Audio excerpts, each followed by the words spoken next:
FIFA ലോകകപ്പിൽ ആദ്യ തകർപ്പൻ ജയവുമായി ബ്രസീൽ. മറുപടിയില്ലാത്ത 3 ഗോളിന് ഹെയ്തിയെ തോൽപ്പിച്ചാണ് ബ്രസീൽ കളം നിറഞ്ഞത്.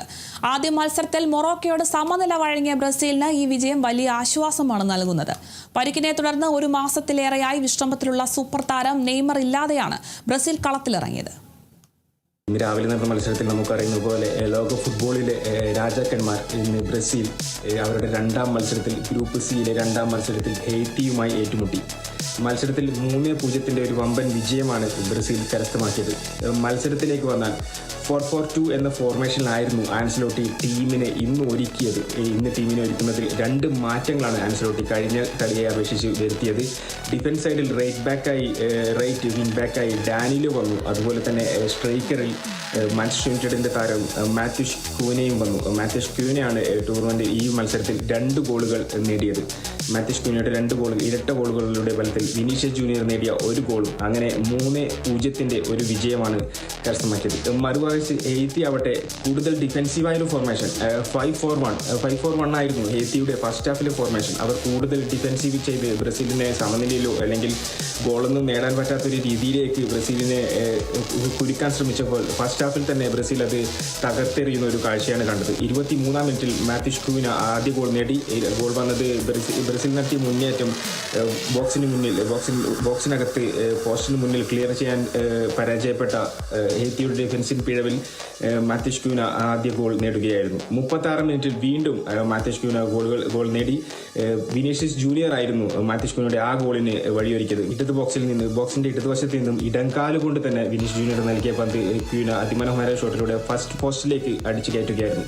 പിന്നീട് 40-ാം മിനിറ്റിൽ ഒരു മാറ്റം സംഭവിച്ചു. 40-ാം മിനിറ്റിൽ സൂപ്പർ താരം റാഫിനെ പിൻവലിച്ചു കോച്ച് ആൻസലോട്ടി. പരിക്കു കാരണം റാഫിനേക്ക് പകരം റയാൻ വന്നു. സ്ട്രൈക്കർ ലെവലിൽ റയാൻ വന്നു. പിന്നീട് അങ്ങോട്ട് ബ്രസീൽ ചില മുന്നേറ്റങ്ങൾ നടത്തിയെങ്കിലും 45+3-ാം മിനിറ്റിൽ സൂപ്പർ താരം വിനീഷ്യസ് ജൂനിയർ അവരുടെ 3-ാം ഗോൾ നേടുകയായി. 3-ാം ഗോളിന് വഴിയൊരുക്കിയത് ലൂക്കാസ് പിക്കാറ്റി ആയിരുന്നു. മധ്യഭാഗത്ത് നിന്ന് ഗ്രൗണ്ടിന്റെ അവരുടെ ഹാഫിൽ നിന്ന് മധ്യഭാഗത്ത് നിന്ന് നൽകിയ ഒരു ഏരിയൽ ബോൾ ഒരു നല്ല ബ്രേക്ക് ത്രൂയിലൂടെ വിനീഷ്യസ് ജൂനിയർ വലയിലെത്തിക്കുകയായിരുന്നു. അങ്ങനെ ഫസ്റ്റ് ഹാഫ് 3-0 കഴിയുകയും ചെയ്തു. സെക്കൻഡ് ഹാഫിലേക്ക് കടന്നാൽ ചെറിയ വേരിയേഷൻ വരുത്തിയാണ് ഹെയ്ത്തി ഇറങ്ങിയത്. 3-4-2-1 എന്ന ഫോർമേഷനിലായിരുന്നു ഹെയ്ത്തി സെക്കൻഡ് ഹാഫിൽ ഇറങ്ങിയത്. ഹെയ്ത്തിയുടെ ലക്ഷ്യം ആക്രമണമായിരുന്നു. 3 ഗോൾ പിറകിൽ നിന്ന് ഹെയ്ത്തിയുടെ ലക്ഷ്യം ആക്രമണമായിരുന്നു. എന്നിരുന്നാലും അവർക്ക് ഗോളൊന്നും കണ്ടെത്താൻ കഴിയില്ല. അങ്ങനെ 63-ാം മിനിറ്റിൽ ചില മാറ്റങ്ങൾ സംഭവിച്ചു. 63-ാം മിനിറ്റിൽ ഇരട്ട ഗോൾ നേടിയ ക്യൂനെ പിൻവലിച്ച് ഹെൻഡ്രിക്ക് വന്നു. അതുപോലെ തന്നെ ലൂക്കാസ് പിക്കേറ്റെ പിൻവലിക്കുകയുണ്ടായി.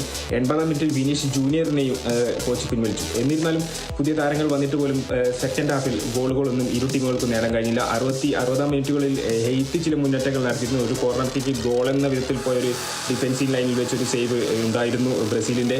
അതുപോലെ തന്നെ ബ്രസീലിൻ്റെ മുന്നേറ്റങ്ങൾ ഹെയ്ത്തി ഡിഫൻസ് തട്ടിയകറ്റുന്ന കാഴ്ചയാണ് കണ്ടത്. രണ്ടാം പകുതി ഗോളുകളൊന്നും നേടാതെ അവസാനിച്ചു. ബ്രസീൽ ഈ മത്സരത്തിൽ 3 പോയിന്റ് നേടി. 3 പോയിന്റും കഴിഞ്ഞ മത്സരത്തിൽ നേടി 1 പോയിന്റും 4 പോയിന്റുകൾ കൊണ്ട് ബ്രസീൽ ഗ്രൂപ്പ് സിയിൽ മുന്നിലെത്തുകയും ചെയ്തു. 2 കളിയിൽ നിന്ന് 4 പോയിന്റുള്ള മൊറോക്കയാണ് ഗ്രൂപ്പിൽ 2ാം സ്ഥാനത്തുള്ളത്. ഗോൾ ഡിഫറൻസിന്റെ കാര്യത്തിൽ ബ്രസീൽ ഗ്രൂപ്പിൽ 1ാമതെത്തുകയും ചെയ്തു. ഇതോടുകൂടി ലോകരാജാക്കന്മാർ തങ്ങളുടെ തിരിച്ചുവരവ് ലോകകപ്പിൽ ആദ്യ മത്സരത്തിൽ സമനില നേടിയ ലോകരാജാക്കന്മാർ തങ്ങളുടെ തിരിച്ചുവരവ് അറിയിക്കുകയും ചെയ്തൊരു മത്സരമായിരുന്നു. ഇനി അടുത്ത മത്സരത്തിൽ സ്കോട്ട്ലൻഡിനെയാണ് ബ്രസീൽ നേരിടേണ്ടത്.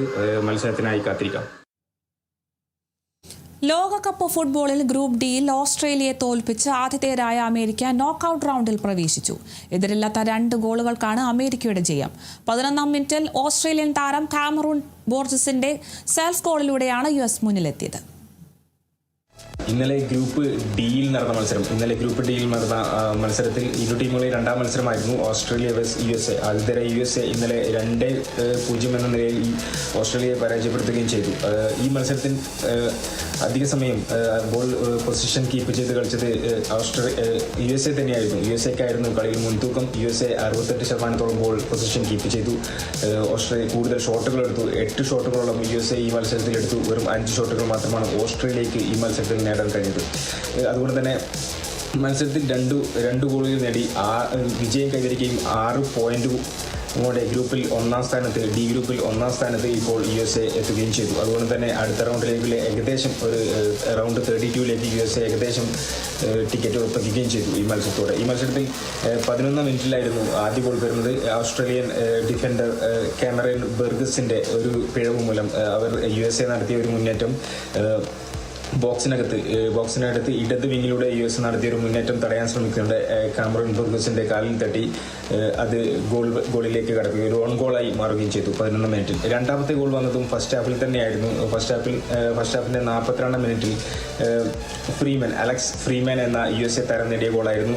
ഒരു സെറ്റ് പീസിൽ നിന്ന് USA എടുത്തൊരു സെറ്റ് പീസിൽ നിന്നും തുടങ്ങിയൊരു മുന്നേറ്റം അത് റഫറി ആദ്യം അത് ഓഫ് സൈഡ് വിളിച്ചെങ്കിലും പിന്നീട് വാറിൽ ഗോളായി അംഗീകരിക്കുകയായിരുന്നു. അങ്ങനെ 42 മിനിറ്റിൽ അലക്സ് ഫ്രീമാന്റെ ഗോളിൽ USA 2 ഗോളുകൾക്ക് മുന്നിലെത്തി. ഈ രണ്ടാം പകുതിയിലേക്ക് കടന്നാൽ ഇരു ടീമുകളും ഗോളിനായി ശ്രമിച്ചെങ്കിലും ഓസ്ട്രേലിയയുടെ മാർട്ടിൻ ബോയിലെ മറ്റേ കാൽഫെ എന്നിവ ഗോളിനായി ശ്രമിച്ചെങ്കിലും അവസരങ്ങളൊന്നും അവർക്ക് മുതലാക്കാനോ അല്ലെങ്കിൽ ഒരു ഗോളിലേക്ക് എത്തിക്കാനോ കഴിഞ്ഞില്ല.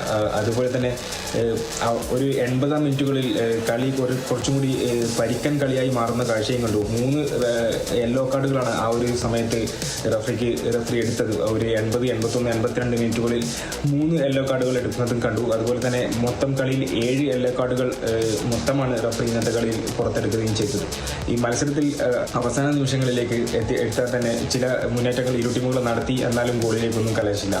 അലക്സ് ഫ്രീമാൻ അതുപോലെ തന്നെ മാത്യു ഫ്രീസോ എന്ന് പറഞ്ഞ USA ഗോൾ കീപ്പർ, ഫ്ലോറിൻ ബലോഗിൻ എന്ന് പറഞ്ഞ ഒരു പ്ലെയർ, ഇവരൊക്കെ ആയിരുന്നു അമേരിക്കയ്ക്ക് വേണ്ടി നല്ല പ്രകടനം ഇന്നത്തെ മത്സരത്തിൽ കാഴ്ചവെച്ചത്. ഈ മത്സരത്തിൽ ജയിച്ചതോടുകൂടി 6 പോയിന്റുകൾ നേടി ഗ്രൂപ്പ് ഡിയിൽ ഒന്നാമതെത്തുകയും റൗണ്ട് 32ലേക്കുള്ള അമേരിക്കയുടെ ഒരു ഉറപ്പായ റൗണ്ട് 32ലേക്കുള്ള ഒരു ടിക്കറ്റ് ഉറപ്പാക്കുകയും ചെയ്ത ഒരു മത്സരമായിരുന്നു. ഏകദേശം ഉറപ്പാക്കിയ ഒരു മത്സരമായിരുന്നു ഇന്നത്തെ. ലോകകപ്പിൽ ഗ്രൂപ്പ് സിയിലെ മത്സരത്തിൽ സ്കോട്ട്ലൻഡിനെ എതിരില്ലാത്ത ഒരു ഗോളിന് കീഴടക്കി മൊറോക്കോ. ജയത്തോടെ 2 കളികളിൽ നിന്ന് 4 പോയിന്റുമായി മൊറോക്കോ നോക്കൌട്ട് പ്രതീക്ഷകൾ വർദ്ധിപ്പിച്ചു. മത്സരം ആരംഭിച്ച് വെറും 71ാമത്തെ സെക്കൻഡിൽ തന്നെ ഇസ്മായിൽ സൈബാരി സ്കോട്ട്ലൻഡിനെ ഗോൾ വല കുലുക്കി. ഈ ലോകകപ്പിലെ ഏറ്റവും വേഗമേറിയ ഗോളാണ് സൈബാരി നേടിയത്. വിജയ ഗോൾ നേടിയ സൈബാരിയാണ് മത്സരത്തിലെ മാൻ ഓഫ് ദി മാച്ച്. ജയത്തോടെ ഗ്രൂപ്പ് സിയിൽ നിലവിൽ മൊറോക്കോ 1ാം സ്ഥാനത്തെത്തി.